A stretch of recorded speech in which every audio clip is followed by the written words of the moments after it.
I think this was a mistake for a lot of reasons. I think when you start to play the game of how much money I can make, you lose touch with the audience that you're trying to pull in.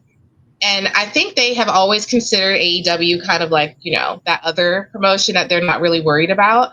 But they just Mhm. left a massive hole in the programming. So by going to Saudi, they can't all follow you. They don't have the money to try to build an event the caliber that we're used to seeing in Saudi. And many of No, them may or not the want time. to, right? So I'm like, how are you going to do that? So I do think it's a huge opportunity for AEW. And I could just see not just AEW, but the independents that kind of start to rise out of the Mhm. shadow of WWE. And I think they're ultimately going to end up paying for that in the long run, because you leave opportunities and holes like that open. And also the affordability factor, right?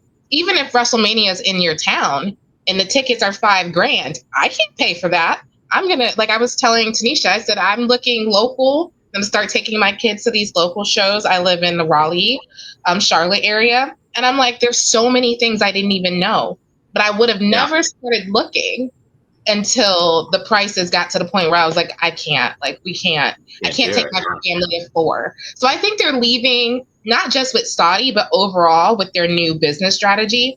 Yes, you're going to make money, but you're also going to empower your competitors to start being able to compete with you, which, I mean, for the wrestling fan is a good thing.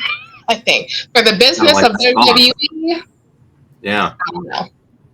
You might win some, but you just lost one, because you're